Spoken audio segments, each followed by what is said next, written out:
Boa tarde, pessoal. Eu sou o Ciro, hoje vou estar coordenando essa reunião semanal de programação da operação. Ela é, como a gente já se conhece, né, dividida em 3 blocos. O primeiro bloco voltado aos dados hidrológicos, o segundo bloco voltados lá para os dados da carga e do PMO, e no último bloco das intervenções elétricas e da política operativa. Então, para não perder mais tempo, a gente já inicia agora esse primeiro bloco com a Caroline, e só lembrando, né, que o chat já está disponível, como a gente já viu aqui as reclamações do som, a gente já agradece por isso, e fica disponível para qualquer dúvida das apresentações. Caroline, por favor. Boa tarde a todos, vou compartilhar aqui a minha tela.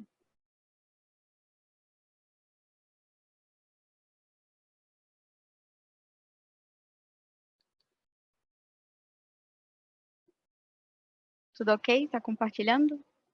Ainda não estamos vendo, Caroline. E agora? Ainda não. Tá, eu vou tentar descompartilhar e compartilhar novamente.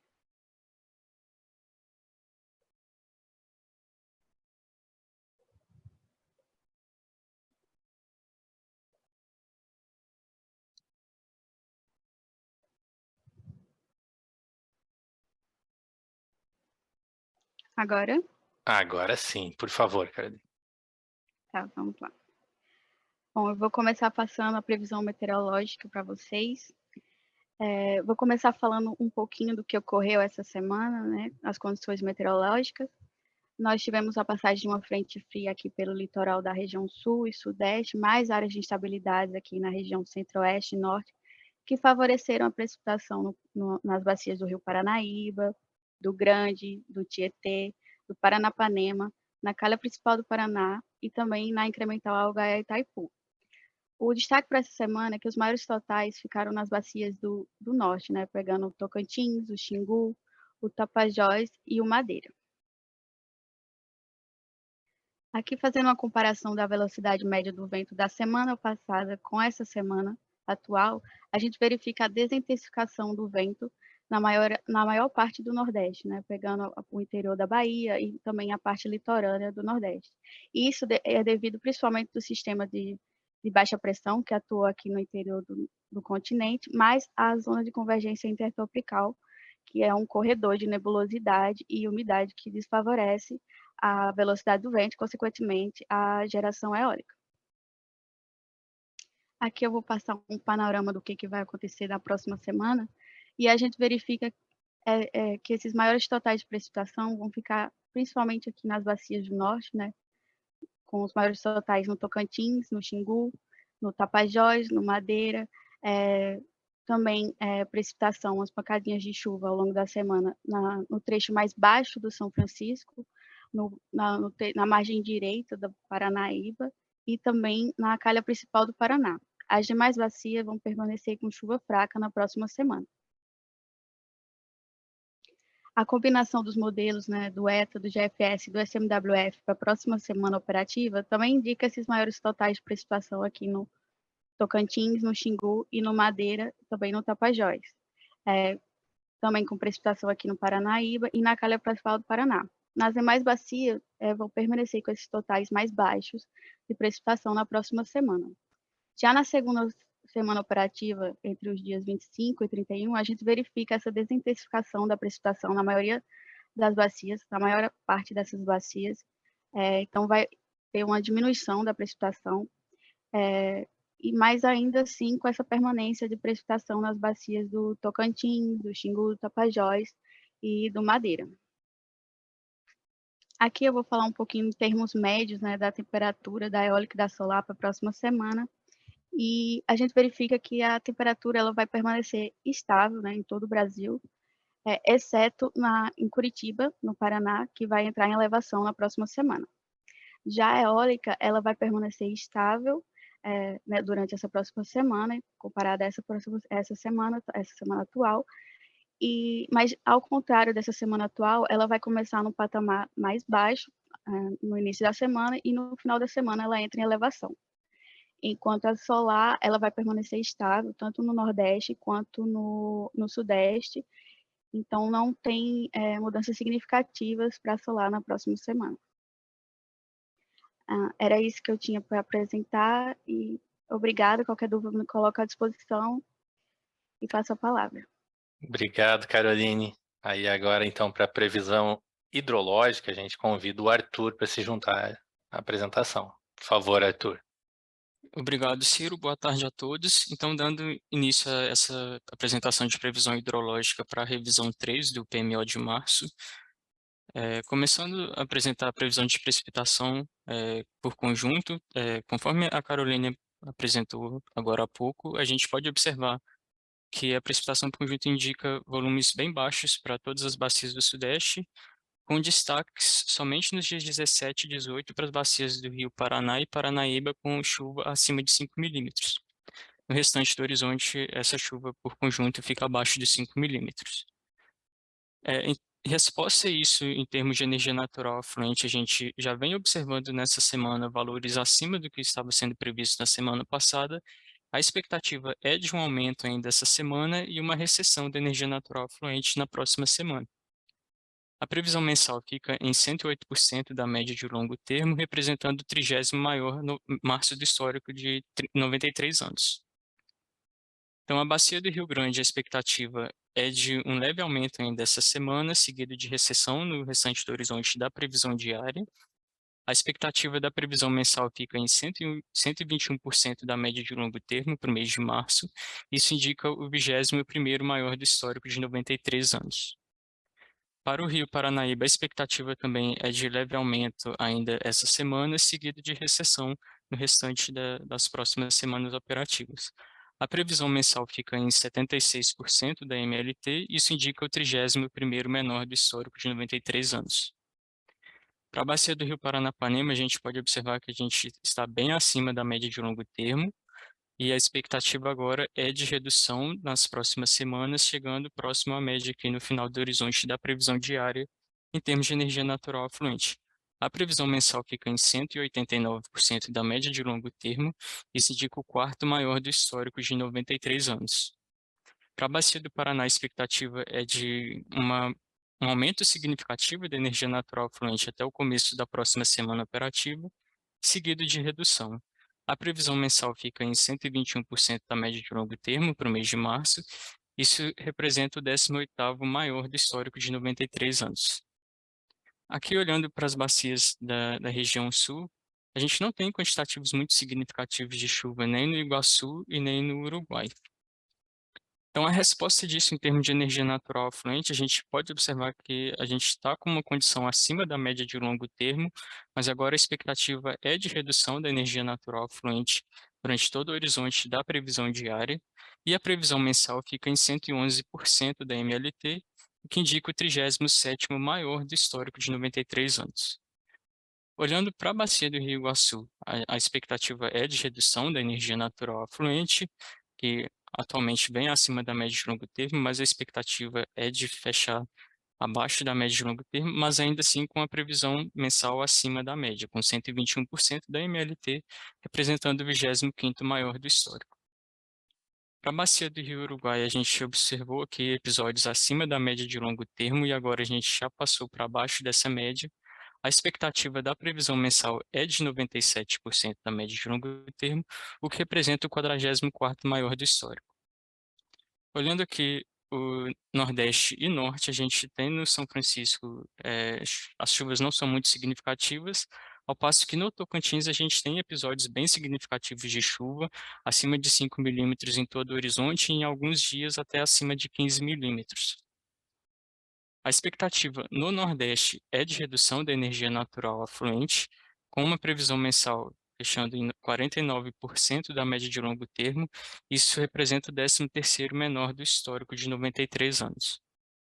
Aqui mostrando o acompanhamento dos postos do trecho médio do Rio São Francisco e também a afluência a Sobradinho, a gente observa que a gente vem observando um patamar de redução dessas vazões, agora com uma menor taxa de variação do que a gente observava em meados de fevereiro e começo de março. Então, na porção nordeste da bacia do Rio São Francisco, a expectativa é de redução da energia natural fluente, com previsão mensal de 49% da MLT, representando o 13º menor do histórico de 93 anos. Para o norte, a expectativa é de um aumento significativo ainda essa semana e na próxima semana operativa, e redução em seguida. A previsão mensal fica em 113% da MLT, e isso representa o 23º maior do histórico de 93 anos. Então, a bacia do Rio Tocantins tem essa expectativa de aumento bem significativo da energia natural afluente ainda essa semana, e a partir da próxima já entra em redução, com uma previsão mensal em 114% da MLT, o que indica o 28º maior do histórico de 93 anos para o mês de março. Aqui, dando um zoom na próxima semana operativa, a gente tem alguns destaques com previsão acima de 120% da MLT, que seria o Atumã, o Jari, Curuaúna, o Tapajós, o Tocantins, o Parnaíba, a calha principal do Paraná, o Paranapanema e a bacia do Rio Grande. Com previsão entre 80% e 120% da média de longo termo, a gente tem destaques o Madeira, o Araguari, o Xingu, Paraíba do Sul, o Tietê e também o Iguaçu. E com previsão abaixo de 80% da MLT, a gente tem aqui como destaques o Uruguai, o Antas, o Paranaíba, o Rio São Francisco, o Paraguaçu, o Jequitinhonha, o Mucuri, Doce e também o Itabapuana. Agora, olhando a previsão mensal dessa revisão 3 e comparando com o PMO e as revisões anteriores, a gente observa que o Sudeste teve um aumento, né, nessa previsão, agora na revisão 3 indicando 108% da média de longo termo para o mês de março, que representa o 30º maior do histórico. Para o Nordeste, o PMO começou um pouco mais alto, logo na revisão já foi revisado para esse patamar de 51%, e agora foi revisado para 49% da média de longo termo, representando o 13º menor do histórico em termos de energia natural afluente. Para o subsistema Sul, a gente vê uma maior variabilidade na previsão, mas aqui com valores agora muito próximos do PMO, com 111% da MLT, representando o 37º maior do histórico. No norte também a gente observa que não teve muita variabilidade, exceto aqui na revisão 2 que teve um leve aumento, mas agora na revisão 3 a gente já ficou com um patamar próximos do PMO e revisão 1. Então a previsão mensal fica em 113% da MLT, representando o 23º maior do histórico. Agora, olhando a previsão semanal e as aberturas de cenários para o mês seguinte, no caso o mês de abril, a gente pode observar que para o subsistema Sudeste e Centro-Oeste, a semana 4 vem um pouco acima do que vinha sendo previsto nas revisões anteriores, com as aberturas ficando relativamente próximas para o mês de abril, variando entre 77% e 133% da média de longo termo. Para o Sul, a gente está com a semana 4 bem aderente ao que vinha sendo previsto, já com uma semana 5 abaixo do que estava sendo previsto anteriormente, com as aberturas para o mês de abril bem próximas do que estava sendo previsto, com limite inferior em 36% e limite superior em 246% da média de longo termo. Para o Nordeste, a gente também vem com semanas 4 e 5 bem próximos do que estavam sendo previstos, e as aberturas para o mês de abril também relativamente próximas, com limite inferior em 23% da MLT e um limite superior em 146% da MLT.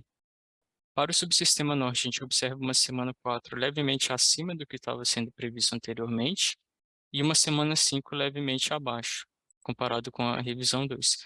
As aberturas variam com limite inferior em 57% da MLT e limite superior em 146% da MLT para o mês de abril. Agora, falando da evolução dos armazenamentos por subsistema, a gente pode observar que, de maneira geral, a gente está com condições bem favoráveis, com destaque aqui para a região norte com 98,2% da energia armazenada máxima, o Nordeste com 88,3%, o Sul com 88,7% e o Sudeste com 81,5% da EAR máxima. Agora, para alguns reservatórios de grande importância do sistema, a gente observa um comportamento geral de aumento ou leve estabilidade, com exceção de Itumbiara com um leve depressionamento. Com isso, eu encerro minha apresentação e fico à disposição para perguntas. Obrigado, Arthur. Obrigado pela apresentação. A próxima apresentação desse bloco é a operação hidráulica com o Paulo Vitor. Por favor, Paulo Vitor, está contigo aí a apresentação. Muito obrigado, Ciro. Boa tarde a todos que nos acompanham. Fazer então esse breve relato aqui sobre a questão da operação hidráulica, uma semana sem muitos destaques. Uma operação muito similar à acontecida em semanas anteriores. Trago aqui atenção apenas para a questão das salas de crise e acompanhamento cuidadas pela ANA, com participação do ONS, para nossa breve agenda, visto que não tivemos outra reunião desde a semana passada, de modo que grande parte das reuniões estarão concentradas na última semana desse mês ou no mês seguinte, caso aqui, por exemplo, do Paranapanema acontecerá no dia 28 de março, São Francisco acontecerá no dia 4 de abril, da região sul acontecerá na semana seguinte, no dia 22 de março, e do Tocantins, que deverá acontecer também ali no dia 29 de março. E dado esse destaque, Ciro, eu lhe retorno a palavra e permaneço à disposição para dúvidas e questionamentos. Obrigado a todos. Muito obrigado, PV. Com essa apresentação, a gente encerra esse bloco de apresentações. Vamos fazer agora um intervalo de 5 minutos e, no retorno, a gente responde aos questionamentos que já chegaram. Muito obrigado, pessoal. Boa tarde, pessoal. Retornando agora para o segundo bloco das apresentações. Então, a primeira apresentação vai ser com o Danilo, sobre a previsão de carga para a programação diária e o acompanhamento diário semanal. Danilo, por favor. Boa tarde a todos, boa tarde, Ciro. Começar aqui.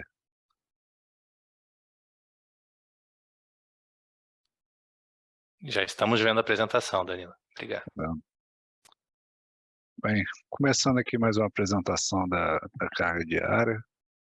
Começando aqui pelo subsistema Sudeste Centro-Oeste. Uma semana de temperaturas altas na região, nos estados que compõem o subsistema. Uma carga bem alta. A previsão ficou muito bem ajustada ao verificado ao longo da semana. Destaque aqui para a prévia carga D100, conseguiu um excelente resultado essa semana, né? O PDP teve 1,6% de desvio médio na semana, o prévio carga D100 1,28%, o PDP teve 84% dos desvios abaixo de 3% e o prévio carga D100 95%. No sul, também uma semana de temperatura alta, de carga alta, a variação ficou mais por conta do meio do dia, por causa da MMGD, né? No mais, um excelente resultado para o sul, em termos de sul, com a carga que varia bastante, né? Já foi divulgado aí que a própria MMGD varia em torno de 20% aí da carga total do subsistema, né? Então, um destaque aí para o resultado da semana, 2,24% de desvio médio no PDP, 3,27% no prévio carga D100, 72% dos desvios abaixo de 3% no PDP e 52% no prévio carga D100.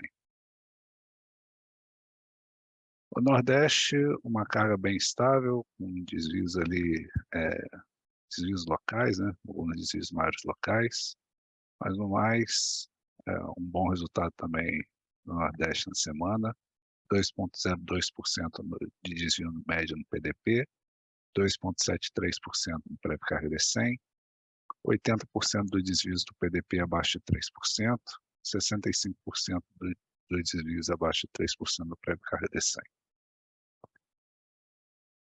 No norte, nós já tivemos uma variação aí da carga, a carga está alta, mas nós tivemos aí chuvas na região de Manaus, né? Causaram muitos estragos lá.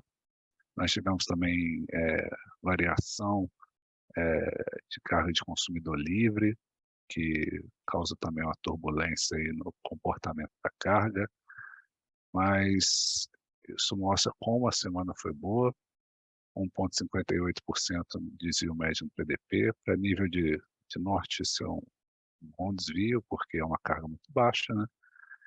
Prévio carga D100 com 1,93%, PDP com 89% dos desvios abaixo de 3% e o prévio carga D100 com 74%. E para o SIM, com todos os subsistemas aí muito bem ajustados, né? O SIM não teve grandes sustos, um excelente resultado aí para o SIM também, ao longo da semana, 1,14% de desvio médio no PDP, 1,10% no prévio carga D100, 100% dos desvios do PDP abaixo de 3%, 98% dos desvios abaixo de 3% no prêmio carga D100. É isso. Muito obrigado, Ciro. Boa tarde a todos. Obrigado, Danilo. Dando sequência aqui nas apresentações, é a previsão de carga para o PMO, a revisão semanal, com o Douglas. Por favor, Douglas. Boa tarde, Ciro. Boa tarde a todos.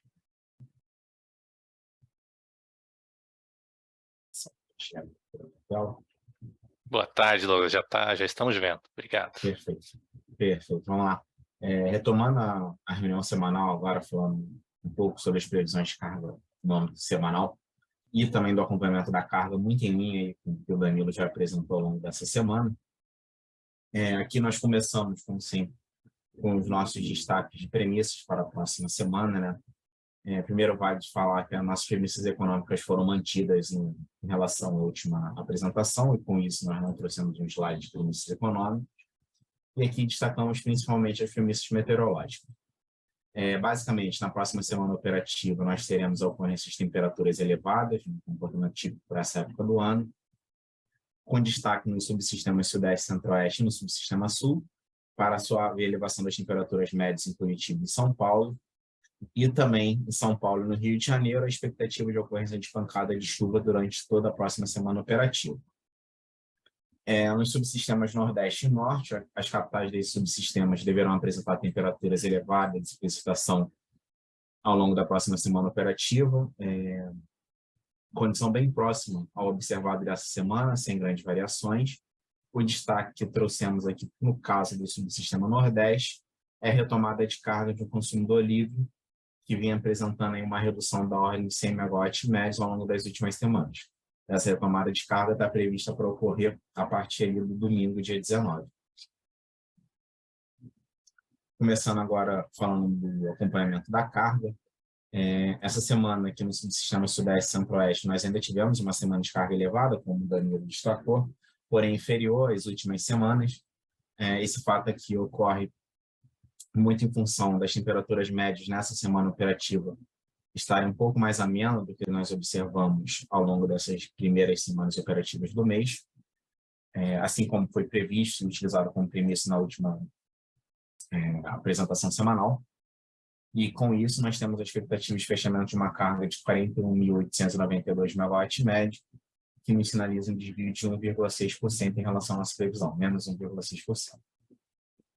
Para a próxima semana, nós temos a sinalização de manutenção dessas temperaturas no mesmo patamar observado nessa semana, com destaque somente para São Paulo, que existe expectativa de suave elevação das temperaturas médias ao longo da próxima semana, porém nada que vai voltar para o patamar dessas duas primeiras semanas operativas, e com isso nós realizamos uma redução na carga de menos 2,3%, mantendo a carga aí próxima ao dessa semana, consolidando um valor de 42.363 MW médio. Para a próxima semana também fizemos um ajuste de menos 2,3%, dando continuidade à carga aí observada e prevista para a próxima semana. E com isso nós temos um valor de março revisto de 42.526 MW médio, que nos sinaliza um desvio de menos 2,1% em relação à nossa previsão inicial para o mês.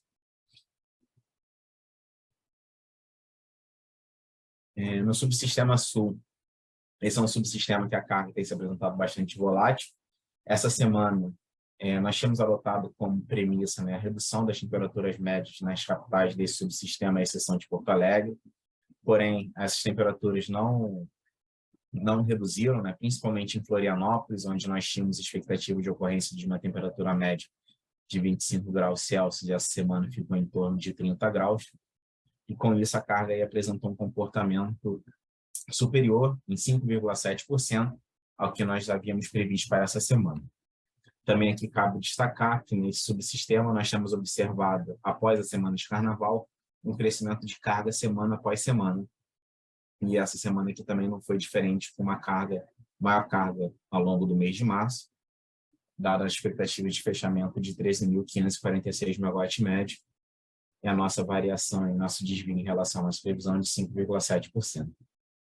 Para a próxima semana operativa, nós temos a sinalização de manutenção dessa temperatura em patamares mais elevados, com até a elevação das temperaturas em Curitiba, que estava um pouco mais ameno do que em Florianópolis e em Porto Alegre. E com isso, nós fizemos um ajuste de 4,3% em ambas as semanas, consolidando o valor de 13.744 e 13.452 megawatts-médio. O valor de março revisto encontra-se na ordem de 13.427 megawatts-médio, que nos sinaliza um desvio aí de apenas menos 0,4% no mês. No subsistema Nordeste, esse é um subsistema com condições de temperatura não varia muito. Essa semana nós destacamos somente os maiores totais de precipitação presentes nas capitais da região Nordeste, principalmente na costa Norte. A carga dessa semana, nossa expectativa de fechamento é de 11.784, muito em linha com o que nós havíamos previsto para essa semana operativa, na última revisão, com desvio de apenas menos 0,1%. Para a próxima semana, dado a expectativa de manutenção das condições meteorológicas semelhantes às observadas nessa semana, e com a expectativa do retorno desse consumidor livre a partir de domingo, nós consolidamos a carga levemente superior dessa semana, em 11.839 megawatts-médio, porém, quando comparado ao último valor previsto para a quarta semana, nos sinaliza uma redução de menos 1% na carga. Para a quinta semana, nós fizemos um ajuste de 0,5%, consolidando o valor de 11.808 megawatts-médio, e com isso nós temos um novo valor para o mês de março de 11.796 megawatts-médio, que nos sinaliza um desvio de menos 1,7% em relação à nossa previsão inicial para o mês. E chegando ao norte, o último subsistema antes do SIM, essa semana, como o Danilo destacou, nós tivemos a reduções pontuais de alguns consumidores livres ao longo da semana, e também a ocorrência de mais totais de precipitação em Manaus e Belém, fatos que colaboram para a redução de carga. E essa semana aqui apresentou a menor carga do mês de março, em 6.488 megawatts-médio, um desvio de menos de 2,3% em relação à nossa previsão. Para a próxima semana, nós não temos a expectativa de nenhuma redução de carga de nenhum consumidor livre, não nos foi informado. Em condições meteorológicas, ele segue bastante estável, esperando para a próxima semana uma condição bem semelhante à dessa semana, e com isso nós não fizemos nenhum tipo de ajuste em nossas previsões, mantivemos o valor de 6.591 e 6.548 megawatts-médio para as próximas semanas. O valor de março revisto encontra-se na ordem de 6.570 megawatts-médio, que nos sinaliza um desvio de 1,1% em relação ao valor previsto inicialmente para o mês.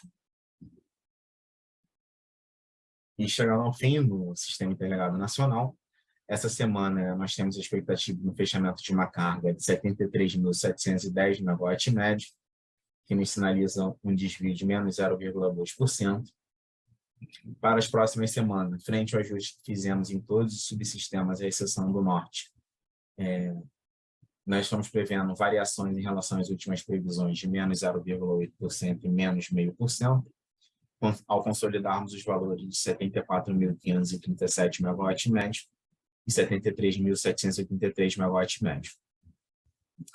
E com isso, com as 3 primeiras semanas verificadas, e as novas projeções para a semana 4 e 5, nós temos o valor de março revisto de 74.318 megawatts-médio, que nos sinaliza um desvio de menos 1,5% em relação ao valor previsto inicialmente para o mês. Aqui eu termino minha apresentação, agradeço a atenção de todos e retorno a palavra para você, Silvio. Obrigado, Douglas. Muito boa apresentação. A gente segue, então, agora. A próxima apresentação são os resultados do PMO, dessa revisão semanal. E aí eu convido o Gabriel para se juntar a nós aqui. Por favor, Gabriel. Boa tarde, Ciro. Obrigado. Boa tarde.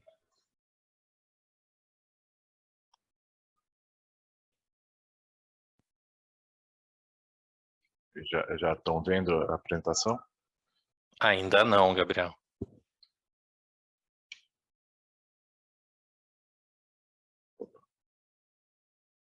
E agora? Pronto, está na tela já.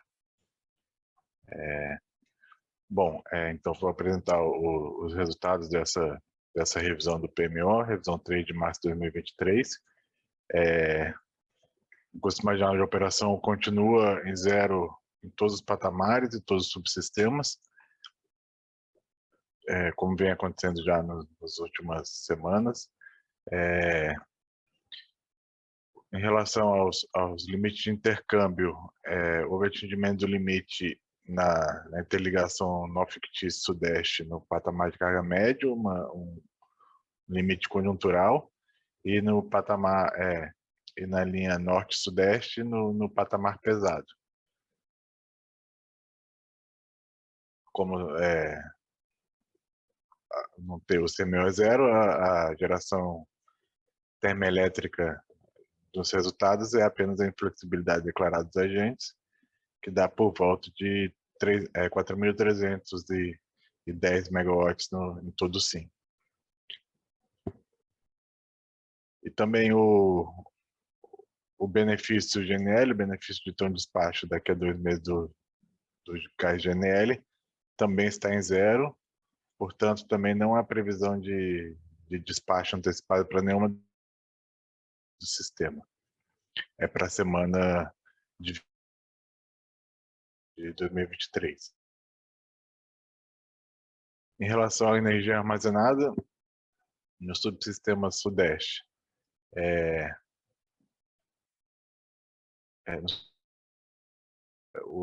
começamos com 81,6%, expectativa ao final do mês chegar a 84,9%, variando para o final do mês de abril, entre 91,3% e 86,4% de armazenamento. Espera-se uma estabilidade, né, iniciando a partir de amanhã 84,2%, até o final do mês para 83,8%, e ao final do mês de abril, entre os cenários da operação do Decomp, vai de 65,1% a 97%. Para o Nordeste, vai de 88,2% até 88,5% ao final deste mês, e para o mês que vem, de 85,3% até 99,8%.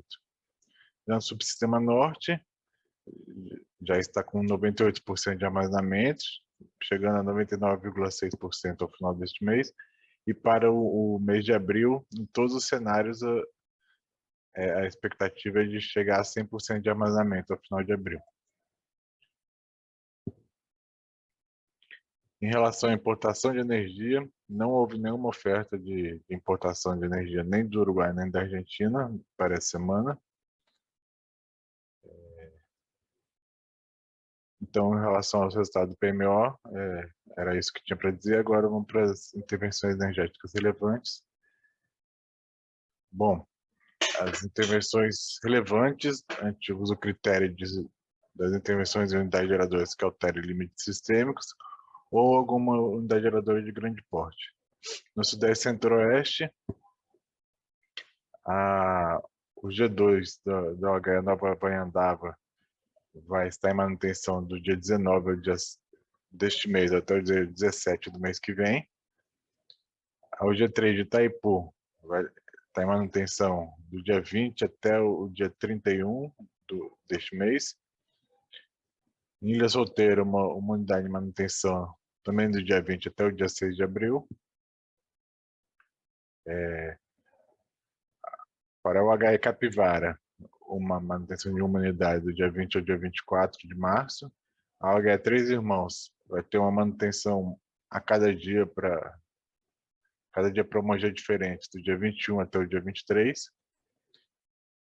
Para o Subsistema Sul, o governador Bento Munhoz vai ter uma manobra em todos os anos no dia 19 e a manutenção do dia 19 de março até dia 25 de março para o G1. Para o Subsistema Norte, a OHE Colíder vai ter uma manutenção no dia 22 de março, a Serra da Mesa vai ter uma unidade, a unidade 3 vai estar parada no dia 20 de março, em Tumbiara do dia 21 ao dia 23, com uma unidade de manutenção. E para a usina de Dardanelos, no dia 18 de março, toda a usina vai sofrer um desligamento. No Nordeste, o HE Polônio Salles tem uma programação de parada para modernização do dia 20 de março até o dia 18 de julho. E agora algumas informações adicionais. Primeiro, relembrando aqui o que já foi citado nas últimas reuniões, que o prazo para envio de dados para revisão para o SADEP, para a revisão de maio, é até o dia 31 de março. Então, tem mais alguns poucos dias para enviar essas informações. Caso não seja possível, entre em contato pelo e-mail plano.energético@ons.org.br. E lembrando que a informação incompleta ou incorreta dos dados pode ser passível de não conformidade conforme o procedimento de rede. E mais um aviso, hoje foi publicado no Sintegre, foram publicados no Sintegre os resultados e os dados de entrada do modelo Sombra, no caso considerando, tanto para o New Wave quanto para o Decomp, considerando a entrada em operação das usinas do ambiente de contratação livre. Então, já está disponível para quem quiser observar o resultado e como é a montagem dos decks. Isso é o que eu tinha para apresentar e retorno a palavra para você, Ciro. Obrigado. Obrigado, Gabriel. Com essa apresentação, então, a gente encerra o segundo bloco. A gente vai para um intervalo de 5 minutos e vamos fazer o compilado aí das perguntas do chat no retorno do próximo bloco. Muito obrigado, pessoal. Boa tarde a todos. Estamos retornando agora para o terceiro bloco das apresentações. Nesse bloco, a gente já começa com algumas perguntas que a gente recebeu via chat. A primeira é do Ângelo, da CPFL Comercialização. Ele nos pergunta: prezados, boa tarde. Boa tarde, Ângelo. Hoje à tarde foi publicado os decks Sombra com a metodologia de inclusão de oferta adicional do ACL. Qual a previsão oficial de entrada dessa metodologia? Ela foi objeto de algum grupo de trabalho? Obrigado. Para responder ao Ângelo, eu convido o Gabriel. Por favor, Gabriel. Boa tarde, obrigado pela pergunta. Essa metodologia ela foi deliberada na tomada de subsídio ANEEL número 9 de 2021, e ela ainda não é algo que foi debatido no CMSE desde a reunião de 7 de dezembro do ano passado, e aí ela está em processo sombra e ainda não está definido quando será implementada no modelo oficial. Mas qualquer informação a mais pode consultar essa tomada de subsídio número 9 de 2021. Isso, Obrigado. Então. Obrigado, Gabriel. Obrigado ao Ângelo pela pergunta. A próxima pergunta que a gente recebeu aqui é da Thaís Carvalho, da Esfera Energia. Boa tarde. Gostaria de saber onde podemos acessar a metodologia do cálculo da chuva observada. Arquivos PSAT. Existe alguma nota técnica ou local no Sintegre com essa informação? Além disso, por que no PSAT histórico a chuva tem se corrigido tanto para dias atrás? Principalmente em alguns pontos do norte e sudeste, observamos forte correção na última semana. Para responder a Thaís, eu convido a Beatriz aqui à apresentação. Beatriz, por favor. Obrigada, Ciro. Boa tarde, Thaís. Obrigada pela pergunta. Então, a gente ainda não disponibilizou uma nota técnica, um arquivo que explique a metodologia do cálculo da chuva do PSAT. A gente ainda vai disponibilizar no Sintegre. Então, eu peço para você mandar um e-mail para a Central de Relacionamentos, que a gente vai responder sobre a metodologia por lá. A metodologia já foi apresentada em reuniões de subgrupos da hidrologia, mas a gente não ainda disponibilizou no Sintegre. Então, pode enviar a sua pergunta lá na Central, que a gente vai responder. Sobre a segunda pergunta, a gente tem aqui um processo de consolidação da chuva diariamente. O meteorologista consolida a chuva diariamente, então ele consolida também dias para trás. E sobre as bacias do norte, principalmente lá tem poucos postos pluviométricos. Então, por isso que você vê essa alteração aí. Tá? Obrigada pela pergunta. Obrigado, Bia. Então, vamos lá para a próxima pergunta. Do Felipe Wieser, da Norus Tecnologia. Ele nos pergunta: boa tarde, prezados, boa tarde, Felipe. Notamos recentemente a inclusão dos postos fluviométricos Carinhanha e Mor-Pará no relatório de acompanhamento hidrológico. Então, primeiro, está em treinamento modelos SMAP das subbacias Carinhanha e Mor-Pará do São Francisco? Segundo, estaria a subbacia Mor-Pará abrangendo a área do reservatório de Sobradinho nesse modelo? E terceiro, há previsão de data para lançamento do modelo SMAP dessas subbacias? Então, para responder o Felipe, eu convido agora o Arthur. Arthur, por favor. Obrigado, Ciro. Obrigado, Felipe, pela pergunta. A inclusão desses postos no nosso relatório, elas foram feitas principalmente por questão da utilização do MPV como propagação de vazão com a metodologia SAR, que já era empregada pelos CPINs, que era um aplicativo que a gente usava anteriormente. E o ONS está aqui na equipe da Gerência de Recursos Hídricos e Meteorologia em frequente avaliação das evoluções da representação da nossa previsão de vazões pelo modelo SMAP ONS. A gente ainda não tem uma data ou expectativa de mudança da metodologia que a gente tem hoje para a representação ali da incremental de Sobradinho e a bacia de São Francisco. Era isso. Então, obrigado, Arthur, pela resposta. Obrigado, Felipe, pela pergunta. E a última pergunta que a gente vai responder agora nesse bloco é da Verônica, da True Comercializadora. Ela fala: prezados, boa tarde, Verônica. Há alguma previsão de quando e onde será disponibilizada a nota técnica contendo as premissas e metodologia empregadas na construção da atualização da curva referencial de armazenamento para 2023? Para responder a Verônica, eu convido novamente o Gabriel. Gabriel, por favor. Obrigado.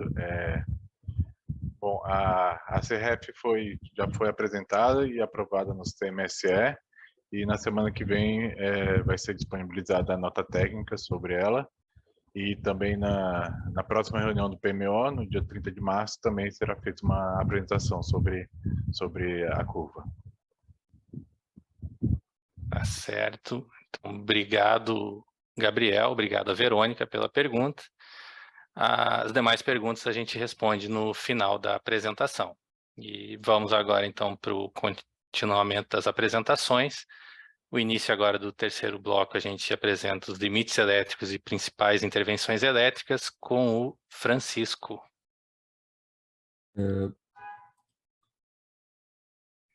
Boa tarde.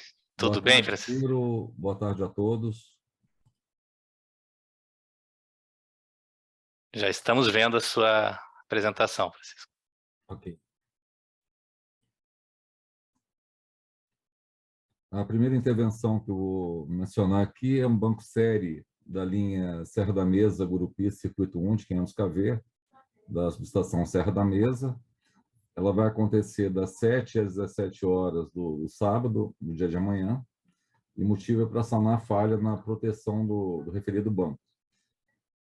O sistema suporte contingências na interligação Norte-Nordeste e Sudeste-Nordeste, tanto na programação quanto na operação em tempo real, né, tem que atender essas duas restrições.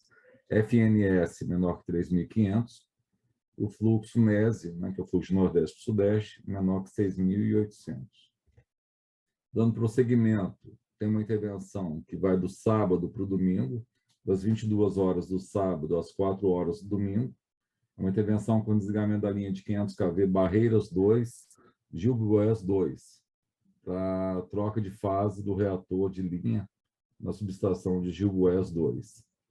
O sistema suporte contingências nas interligações adotaram as seguintes restrições: FNS menor ou igual a 3.200 e o FNES menor que 6.000.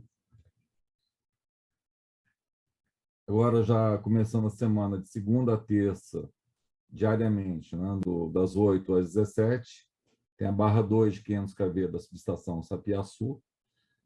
O motivo é, né, para auxiliar a obra associada à integração da futura linha de 500 kV Sapiaçu-Camaçari 4, e para o sistema suporte dinamicamente contingência simples ou com falha disjuntor em Sapiaçu, manter durante a intervenção FNESE menor que 6.500 e o R seco menor que 10.800. Já nos dias de quarta-feira e quinta-feira, das 7h30 às 17 horas, a barra 2 de 500 kV de Sapiaçu, também para a obra associada à integração da futura linha Sapiaçu-Camaçari 4, e para o sistema suporte dinamicamente, contingência simples ou com falha disjuntor, agora na subestação Sapiaçu, programar e manter durante a intervenção FNESE menor que 6.500 e R seco menor que 10.800. Para terça-feira, no período das 6 às 12 horas, no dia 21, uma intervenção com desligamento da linha 500 kV Ribeiro Gonçalves, São João do Piauí, 05L3, para manutenção preventiva em chave seccionadora na subestação de São João do Piauí. O sistema suporte contingência com falha disjuntor na subestação São João do Piauí, adotar as seguintes restrições: fluxo Nordeste-Norte menor que 3.800, fluxo Norte-Nordeste menor que 3.600 e o FNESE menor que 6.100. No sábado e domingo, tem um desligamento do circuito 1 da linha de 500 kV Itaipu-Foz do Iguaçu, para a realização de uma manutenção preventiva bienal, e para que o sistema suporte a perda de mais um circuito da linha Itaipu-Foz, sem que dê sobrecarga nos circuitos remanescentes, a geração de Itaipu 60 Hz tem que ser menor que 5.200 MW. No domingo, tem uma intervenção da linha Foz do Iguaçu e Ivaiporã, circuito 2, uma linha de 765, para manutenção preventiva em chaves seccionadoras. O sistema suporte a perda dos dois circuitos paralelos da linha de 765, Foz e Ivaiporã, deverão ser atendidas as seguintes restrições: geração de Itaipu 60 Hz menor que 4.200, e deverão ser reduzidos 3.000 MW nos limites de recebimento pela região Sudeste e 1.500 nos limites de recebimento pela região Sul. Minha apresentação termina aqui. Obrigado, Chico. Então, a próxima agora vai ser da apresentação da política operativa. Eu mesmo vou fazer. Deixa eu só preparar aqui a apresentação.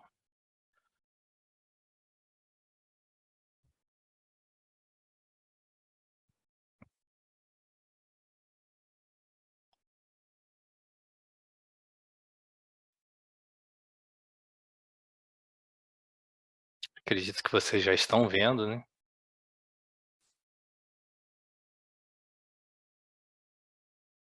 Vamos lá, então, pessoal.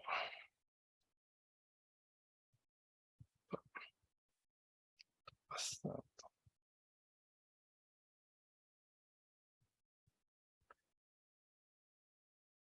Então, aqui nesse primeiro gráfico, a gente apresenta a comparação dos resultados entre o DCEM e o DECOMP, né, o CMO de cada subsistema.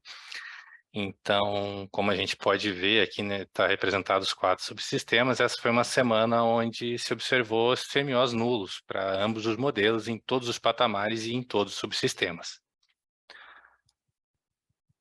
Esse é um gráfico onde a gente traz um retrato pontual do dia 17/3, às 19 horas, onde a gente faz a distribuição geográfica das barras, né, e os valores de CMO de cada barra.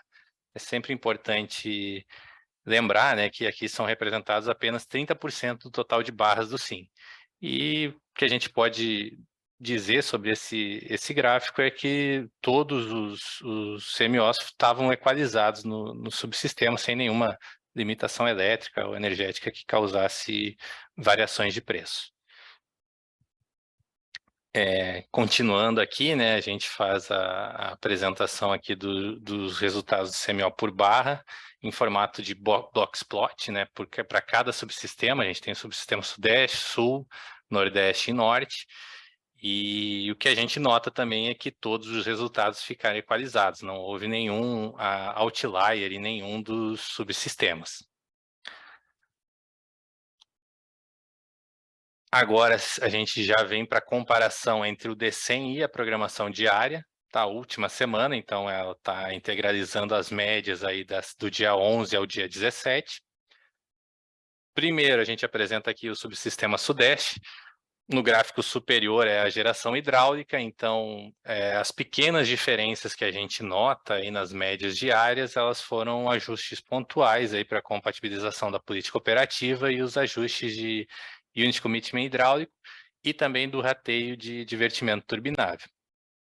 Com relação à geração térmica, as diferenças aí que a gente nota entre o modelo, né, entre os resultados do DCEM e a programação, são que foram devido às redeclarações de inflexibilidade dos agentes durante a programação. Também teve, em alguns dias aqui, a declaração de exportação comercial de energia pelas UTS Termorio e Cubatão.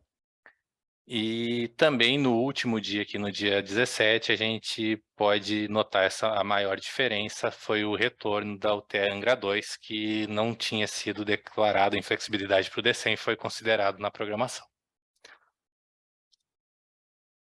Partindo agora para o subsistema Sul, então a gente nota que a programação conseguiu reduzir um pouco mais do que os resultados do modelo, e isso é devido aí aos ajustes de Unit Commitment e também do rateio de divertimento turbinável. A gente notou que durante a programação era possível reduzir mais e armazenar mais água, então, nesse subsistema. Com relação à geração térmica, as diferenças entre o PDP e o DCEM, elas foram redeclarações de inflexibilidade dos agentes. Partindo para o subsistema Nordeste, aqui as diferenças pequenas que ocorreram aqui na geração hidráulica foi basicamente ajustes aí da política operativa da bacia do Rio São Francisco. E com relação à geração térmica, também as diferenças, né, a programação acabou sendo maior, foi em função de redeclarações de inflexibilidade pelos agentes e também aqui teve exportação de energia pela usina de Vale do Açu. Para o subsistema Norte, então, na parte hidráulica, os ajustes foram devido à política operativa, Unit Commitment, rateio e divertimento turbinável, e com relação à geração térmica, não houve nenhuma diferença significativa entre a programação e os resultados do DCEM. Aqui a gente traz nesse quadro o balanço da programação, né, os valores, as médias dessa semana que passou, então, dos motivos de despacho de geração térmica.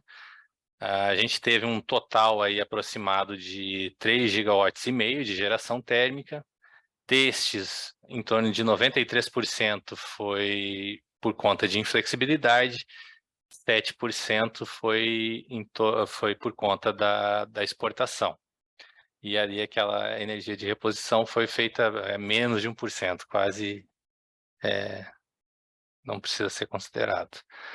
Agora, sobre o intercâmbio internacional, a gente traz aqui os resultados. Ocorreu programação de intercâmbio durante toda a semana. É importante lembrar que aqui são dados de programação, tá? Então, no gráfico da esquerda, a gente vê o intercâmbio da Argentina em azul e do Uruguai em laranja. Para o Uruguai ficou algo em torno de 500 megawatts pela conversora de Rivera, foi totalmente de energia vertida turbinável. Com relação ao intercâmbio da Argentina, ele foi acima de 1.500, praticamente todos os dias, megawatts médios de programação. Isso foi composto tanto de térmicas quanto de EVT. Então, isso é uma operação que ocorreu agora, essa semana, retornou o interesse, né, dos comercializadores dos países vizinhos pela exportação de energia térmica também.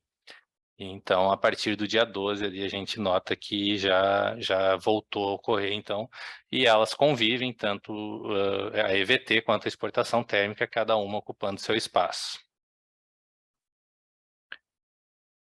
Agora, apresentando aí os resultados, né? Aqui a gente faz o balanço da programação semanal, como que foi composto, né, o intercâmbio em cada patamar na média dessa semana. Então, aqui a gente pode ver que no gráfico superior, o Sudeste Centro-Oeste, ele foi um perfil que teve importação líquida em todos os patamares, principalmente na média e pesado. E o principal responsável da modulação foi a geração hidráulica, né? A parte em azul do gráfico de colunas. Então, aqui foi a exploração dos recursos das bacias do Grande, Tietê, Paranapanema e do Paraná, conforme a possibilidade de alocação da carga. Lembrando que ainda estão ocorrendo o rateio de vertimento em algumas usinas dessas bacias, né? No gráfico inferior, a gente tem do subsistema sul, também ficou, na média, aí ficou importador em todos os patamares, né? E o que também fez toda essa modulação é feito na geração hidráulica, né? Principalmente das usinas do Iguaçu e do Uruguai, que são usinas que também apresentam com níveis bastante elevados e, dependendo da operação, elas acabam apresentando vertimento, né, dependendo das chuvas e da operação. A bacia do Jacuí, aqui no sul, ela acaba sendo operada apenas para restrições naturais ali, né, da bacia, sendo que é uma das bacias que tem passado aí pela maior seca, uma das maiores secas aí nessa época, que a gente está com o sistema com bastante chuvas, né? Agora, passando para o Nordeste, a gente vê aí também que em alguns patamares o Nordeste até encosta na curva de carga, mas maior parte dá para se dizer que o Nordeste também ficou importador, modulando a geração hidráulica com os gráficos de colunas em azul, né, modulando para atendimento à carga e atendendo as restrições da bacia do São Francisco. Essa semana, né, a gente nota que o Nordeste ele ficou com a geração um pouco mais reduzida, principalmente porque a geração eólica acabou sendo mais reduzida, ficando uma média em torno de 6 gigawatts dessa semana. E no gráfico inferior é a apresentação do subsistema norte, né, franco exportador, aí, como todos já vêm acompanhando, e feito tudo isso pela geração hidráulica, né? A gente vem alocando conforme a possibilidade na carga e ainda, né, às vezes ainda com a ocorrência de rateio de divertimento também. Por fim, então, aqui a gente traz o balanço da programação semanal, né, onde a gente apresenta aqui, a gente pode destacar que a carga média do SIM ela foi 73,9 gigawatts, uma redução em torno de 1,7 gigawatts médios em relação à semana anterior. A geração eólica, né, da região Nordeste ficou em torno de 6 gigawatts médios, uma redução de 4,3 gigawatts médios com relação à semana anterior.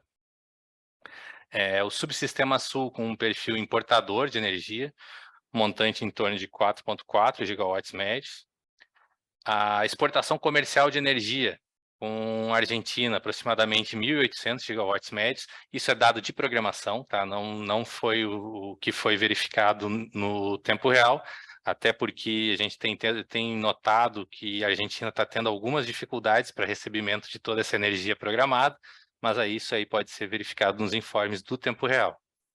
E a exportação para o Uruguai é em torno de 500 megawatts médios essa semana. Além disso, a gente pode destacar aqui também a exportação dos bipolos do Madeira, em torno de 3,7 gigawatts médios, e os bipolos do Xingu, em torno de 5,1 gigawatts médios.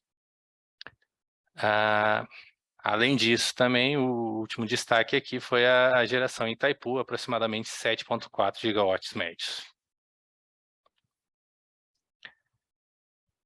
Finalizando, então, a gente tem aqui a política operativa, né, que está prevista para a próxima semana, no Sudeste e Centro-Oeste.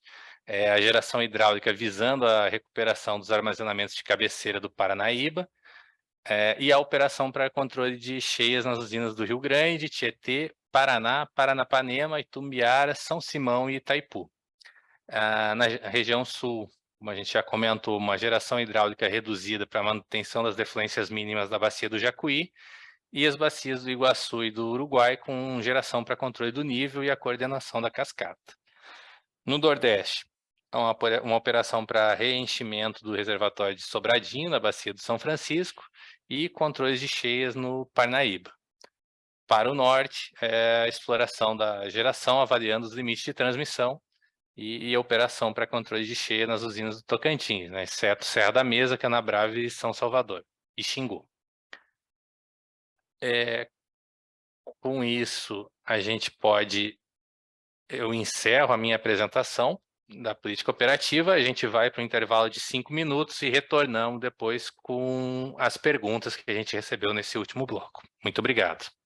Boa tarde a todos, pessoal. Estamos retornando aqui para o nosso último bloco com as respostas de algumas perguntas que a gente recebeu no chat. Então, eu vou ler aqui a primeira, do Luciano Continho de Furnas. Prezados, boa tarde, Luciano. Desde o dia 12/3, nota-se a participação de usinas termoelétricas na composição da energia exportada pelo SIM. Considerando que a UTE Angra 2 está fora desde antes de 12/3, inclusive, perguntamos se a redução de exportação de energia vertida turbinável foi em decorrência da indisponibilidade da UTE Angra 2, que reduziu os recursos do SIM, ou se essa redução de exportação de energia turbinável e aumento de energia termoelétrica exportada foi somente por questões comerciais. Adicionalmente, perguntamos se houve ocorrência simultânea no SIM de exportação termoelétrica e vertimento turbinável. Por favor. Vamos lá, então, Luciana. A pergunta foi grande, mas ela é boa.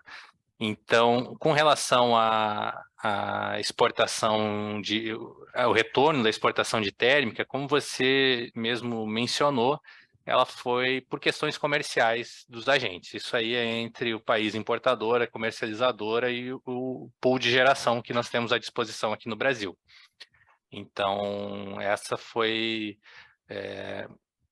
o operador não tem contato com isso, né? A gente apenas recebe as ofertas e avalia a segurança sistêmica, sendo possível a gente faz a programação da exportação. Nesse ponto era isso, e a simultaneidade, como a gente até apresentou, né, no bloco anterior, sim, pode ocorrer a simultaneidade entre exportação de térmica e de EVT, sem problemas.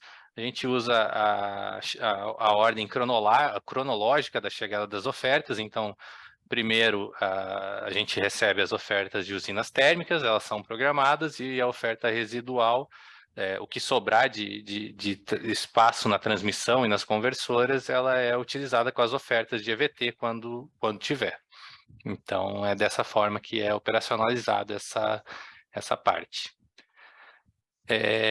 Aí, a gente tem uma segunda pergunta aqui do Luciano, que ele fala o seguinte: prezados, outro ponto. Na apresentação da reunião do dia 10/3, no slide 85 do arquivo da apresentação da reunião semanal, que está disponível no Sintegre, foi inserido o gráfico de intercâmbio internacional com o título Resultados da PDP e de 4 a 10/3.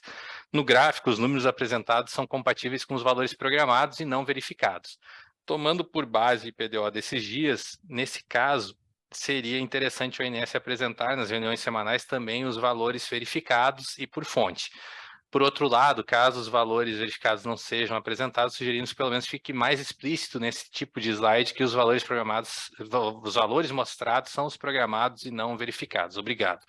A gente agradece, Luciano, pela sugestão, é bem pertinente, né, ficar claro e assim, todos aqueles dados que a gente apresenta ali da programação e dos resultados do DCEM são em função dos dados programados, a gente não tem nenhum dado verificado ali, e aí a gente vai avaliar a tua sugestão, se a gente pode inserir algum dado verificado aqui, e se for aí nas próximas reuniões, vocês já vão estar acompanhando. As próximas perguntas que a gente recebeu são com relação ao ACL. Eu vou ler todas elas aqui e depois eu convido o Gabriel para nos responder. Então, a primeira que chegou é do Eduardo Vieira, da Enel. Ele diz assim: hoje, conforme comunicado emitido pelo CMSE, foi lançado o DEC Sombra da expansão ACL. Contudo, seria interessante obter esclarecimento quanto à fundamentação dos dados apresentados. Haverá disponibilidade de um memorial ou documento equivalente? Então, essa é a pergunta do Eduardo. Eu vou ler aqui a seguinte, que é a do Henrique Cassotti, da Genco Energia. Sobre DEC Sombra da oferta ACL, vocês poderiam disponibilizar a planilha com os empreendimentos que foram inclusos, planilhas de usinas não simuladas, bem como os critérios utilizados? E a última é a da Valesca Lima, da AES. Ela pergunta assim: pessoal, boa tarde, Valesca. Qual critério foi considerado no DEC Sombra disponibilizado hoje para selecionar as usinas do ACL, com viabilidade média? Acredito que tal tema deva ser tratado no âmbito do comitê técnico, visto que existem várias possibilidades de consideração dessas usinas de acordo com a maturidade do empreendimento. Então, para responder a Valesca, ao Henrique e ao Eduardo, eu chamo de volta aqui o Gabriel. Por favor, Gabriel. Obrigado, Ciro. Bom, então, como já informado anteriormente, né, as informações sobre esse processo de inclusão das usinas ACL estão na tomada de subsídio número 9 de 2021. Agora, para informações mais detalhadas sobre a montagem sobre a inserção dessas usinas no DEC do New Wave, eu peço para que vocês mandem as perguntas para a central de atendimento para a gente poder tomar as deliberações e responder de forma mais adequada esses questionamentos. Obrigado. Obrigado, Gabriel. A próxima pergunta aqui que a gente recebeu é do Alessandro, da Petrobras. Ele dá boa tarde, Alessandro. Como o ONS avalia a permanência do vertimento turbinável ao longo do mês? Permanecerá elevado ou reduzirá? Ainda, há uma ideia do impacto da GD na carga, ou seja, qual o montante em megawatt médio descontado na carga verificada? Para começar, né, a resposta do Alessandro aqui, obrigado pela pergunta, Alessandro. A permanência do vertimento turbinável, ela é bem delicada essa pergunta, vários fatores influenciam, né, tanto a carga, como você mesmo cita, mas tem a geração renovável, tem as previsões de vazão, como também foram apresentadas aqui, e é muito difícil a gente dar a programação aqui, dar qualquer prospecção sobre esse dado, né? A gente consegue dizer assim que provavelmente vai se manter na próxima semana ou nas próximas semanas, mas os montantes dependem de muitos fatores que acabam sendo avaliados só na programação diária. E isso aí a gente está aprendendo com esse processo aí, como todo o mercado, né? Então, por isso que a gente também não consegue ter essa previsão tão estendida quanto a gente gostaria. E para falar ainda com relação ao impacto da GD, eu convido o Danilo para retornar aqui e ajudar na resposta para o Alessandro. Danilo, por favor.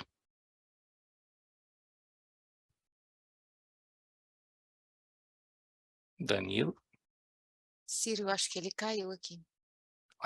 O Danilo caiu, gente. Então, com relação ao impacto da GD, Alessandro, eu peço para encaminhar, de repente, lá para a nossa central de atendimento, e aí o Danilo pode te responder sobre isso com maior propriedade.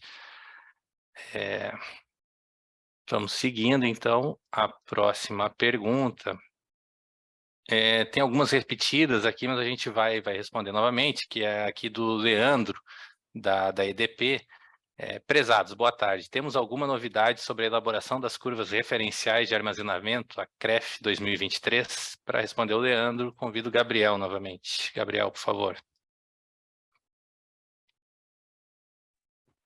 Opa. Obrigado. Conforme já respondi, já foi aprovado, né? E vai ser na semana que vem terá a nota técnica e na apresentação do PMO também será incluída uma apresentação sobre a curva de referência. É isso. Tá certo. Obrigado, Gabriel. Só mais uma pergunta aqui para ti, da Desirê, da StatCraft. Ela nos pergunta: prezados, boa tarde, Desirê. Poderiam comentar sobre o deck publicado hoje com os dados da CL? Já existe uma data para esses dados serem representados oficialmente nos modelos? Aí, de novo, Gabriel, é contigo. Então, não existe uma data para eles serem representados. Conforme a gente comentou, né, é a tomada subsídio número 9 de 2021, e por enquanto está só o processo sombra, que vai seguir ao longo do ano, mas não tem uma data ainda para oficialmente entrar no modelo. Beleza, obrigado então, Gabriel. Temos uma pergunta aqui do Paulo Cesário, da Esfera Energia. Boa tarde, Paulo.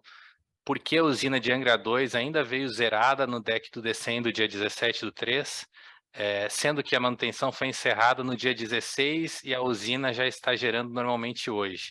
Então, Paulo, para te responder isso sobre o processo da programação, nos procedimentos de rede, a gente tem até às 10 horas da manhã para receber os dados de todos os agentes térmicos. E aí o que aconteceu nesse dia foi que o agente de Angra 2 ele acabou não inserindo no sistema os dados de disponibilidade e inflexibilidade e a tempo, né, da simulação do modelo, e por isso que acabou não sendo considerado no deck do DCEM. Porém, ela foi considerada na programação, esse dado chegou para a gente aqui no período da tarde e foi considerado na programação e está sendo ajustado já nos próximos dias. Então, com relação a essa pergunta, era isso. Obrigado, Paulo, pela pergunta. E vamos lá, atualizando aqui, ver se chegou mais alguma. A última aqui que a gente tem é do Adaed, da UFMG. Boa tarde, poderia me informar onde encontro os resultados das ofertas realizadas pelos agentes para o programa de resposta à demanda? Não encontrei no site. O Adaed, esse aí eu vou pedir para você encaminhar sua pergunta para a nossa central de atendimento. Eu também não tenho a resposta para ela agora aqui, e é o mesmo que eu vou sugerir a qualquer questão que não conseguimos responder ou que não ficou claro totalmente para os espectadores, para os nossos participantes. Utilizem os nossos canais aí da central de atendimento, que vai ter lá uma equipe à disposição aí para atender vocês, tá? Eu acho que das perguntas que a gente recebeu eram essas. Eu agradeço a todos que participaram, acho que foi uma reunião bem produtiva.